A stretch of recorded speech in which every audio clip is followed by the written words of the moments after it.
Phase 2 of the seabed search for MH370 has ended as Ocean Infinity's research ship pulls its robot subs from the water and heads for port. In today's episode, we'll talk about what they accomplished in the fourth week of their seabed scan and what lies ahead for future searches. We'll also solve a mystery that cropped up in last week's episode and see what we can make of a new one, namely what entries in an Australian port schedule can tell us about Ocean Infinity's plans. That's all right now.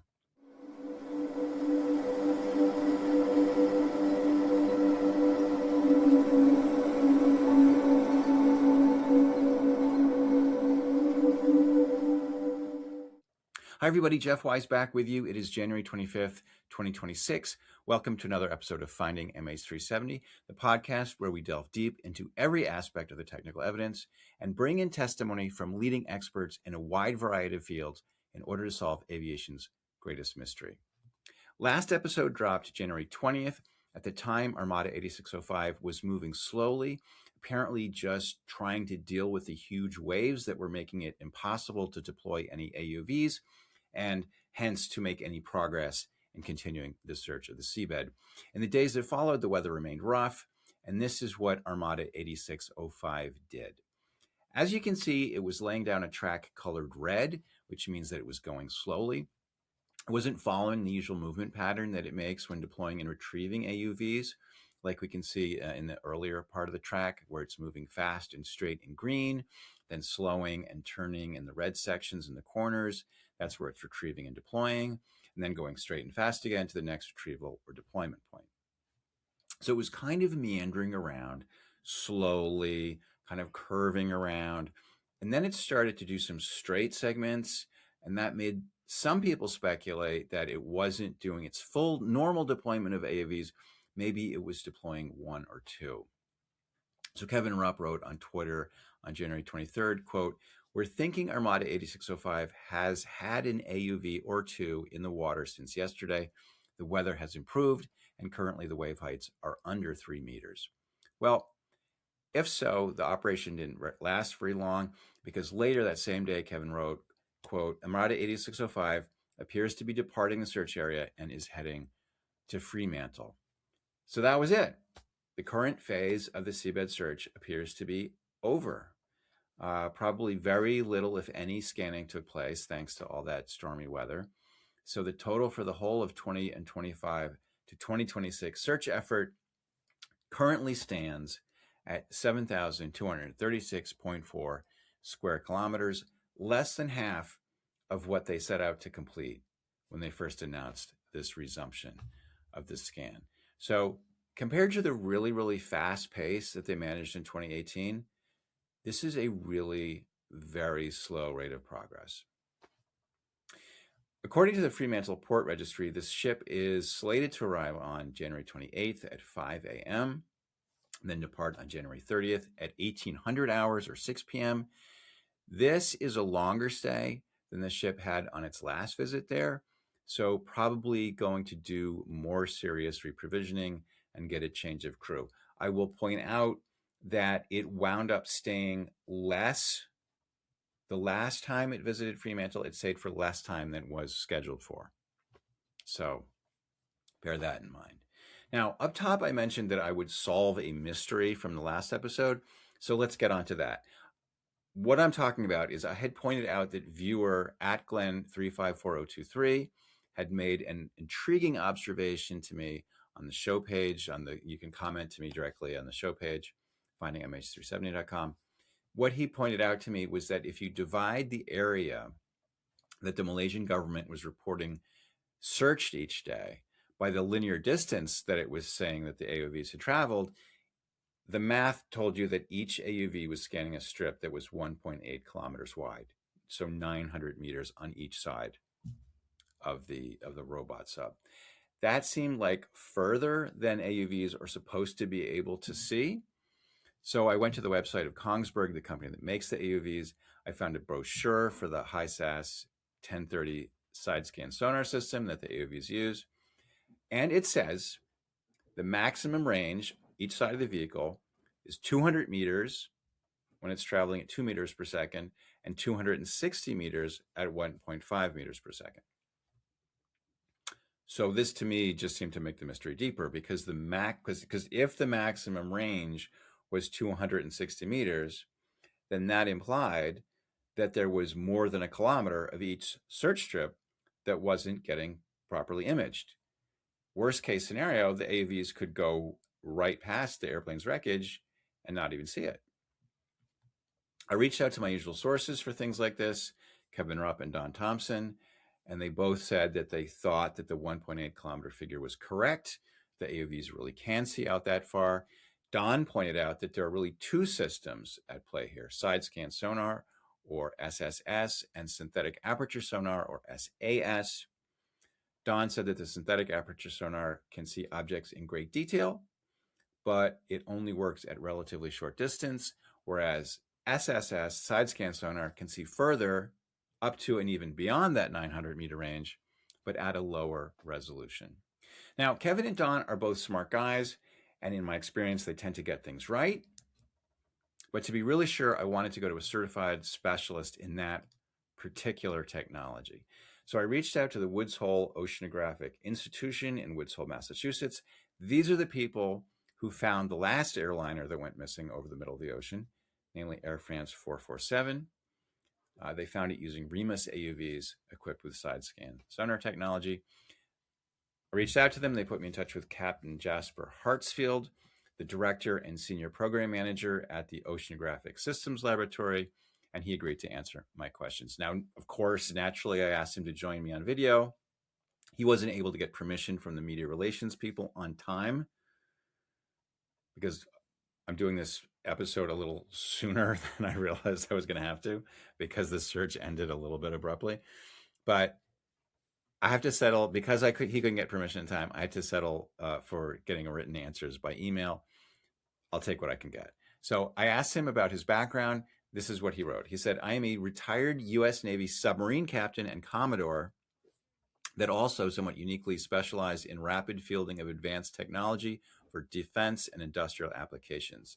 At Woods Hole, I direct the Oceanographic Systems Lab, OSL, that designs, builds, and operates cutting-edge, unmanned Remus vehicles that advance both science and defense work. OSL operates these deep sea vehicles worldwide for science, defense, and industry, folding experience back into our designs.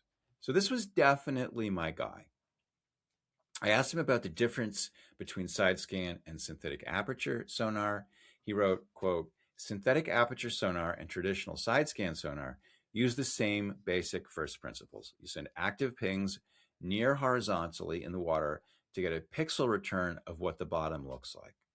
Synthetic aperture combines these pings over time to get multiple returns on the same target and build an even better picture. They do this by mathematically correcting each transmission for the geometric movement of the collection vehicle, providing a very clear, multifaceted picture of the target. Just like with an antenna, the bigger you build it, the more gain you have to image the target. SAS makes a bigger sound receiver by artificially stitching together the motion of the much smaller physical array that is pinging over time.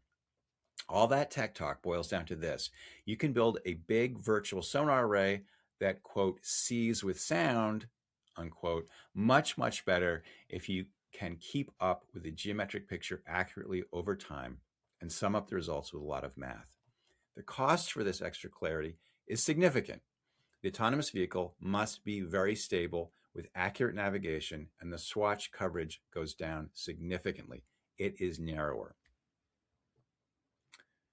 This all translates into expense and the complexity that is often only warranted if you need super clear resolution on smaller discrete objects in one pass.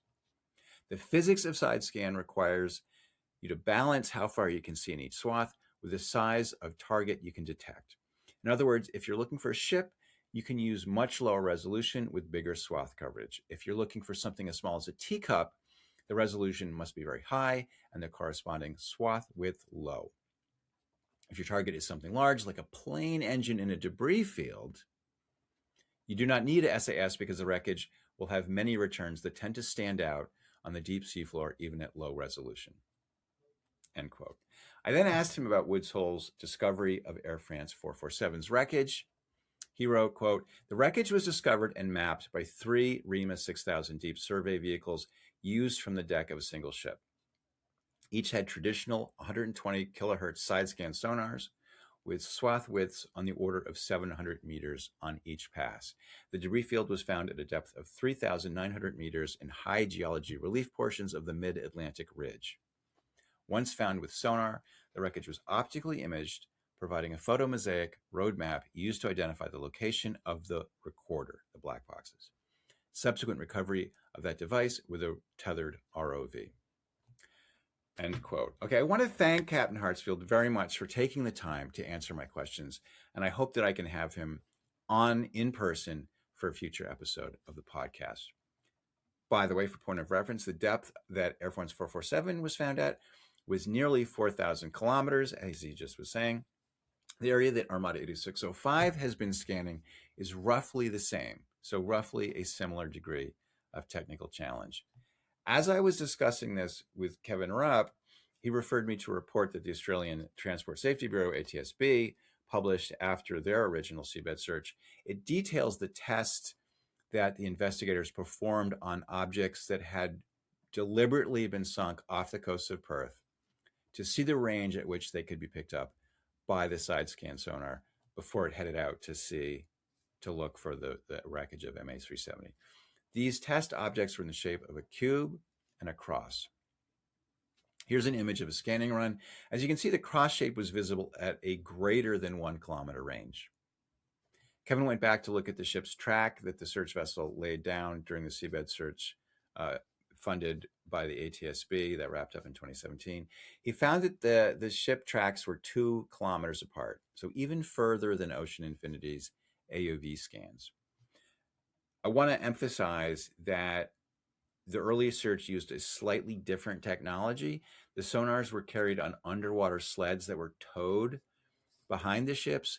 So the surface vessels traveled in straight lines rather than following the zigzag pattern, picking up and deploying AUVs like Armada 8605 has been doing. For those of us kind of watching from home, it's much easier to see where they were scanning. So this is the answer to that first mystery I mentioned. The reason that the scanning runs are so wide is that they were using a lower resolution that can see further. Lower resolution, they're counting on the ability to pick up big fields of debris and potentially large objects like engine cores and landing gear. Once they see that, they'll be able, that will alert them to the fact that something is there, and then they'll go in and take a closer look with that synthetic aperture sonar, or even taking optical images to confirm that that is really the aircraft that they're looking for. Here again is a low resolution image of Air France 447 taken with the low resolution side scan sonar SSS. This is how it appeared on the seabed using that technology. And then this is how it looked when the AUVs went back to take a confirmatory look. Okay, now let's wrap up by talking about the new mystery that's emerged, namely, where will Armada 8605 go next? Will it return to the search area after repositioning and refueling, or move on to some other paying project somewhere else and leave those of us who are pretty much just concerned about MH370 sitting on our hands once again? Well, the Fremantle port schedule shows that at the moment, the field for next port for Armada 8605 is Pago Pago. That sounds like bad news. That is definitely not where the missing airplane is. However, Twitter user Felix Tonison replied to Kevin, quote, "I took a look at some of your old screenshots in 2018. In March 2018, it said next port, Durban. However, seabed constructors still conducted 2 search phases after this Fremantle pit stop," end quote. I mean, it is definitely the case that these port entries are not a perfect predictor of what actually happens next. So I wouldn't take it as a given that the seabed search will continue. I also wouldn't give up hope just yet either. Remember, last year it was April when Ocean Infinity decided to give up for the season because winter weather was coming. So we still have a couple of months left for the search to go on. Okay, that's all I have for you right now. I'll be keeping an eye on the status of Ocean Infinity's Armada fleet, and if it looks like they're headed back to the search area, I'll be back with an update about that. If you want to get a free email newsletter that goes out each time a new episode drops, sign up at the show page at findingmh370.com. If the search does go on hold, no worries. There are many other angles of the MH370 mystery to explore, and I have some really cool things up my sleeve, so do stay tuned. Either way, until then, this is Jeff Wise signing off. I'll see you next time.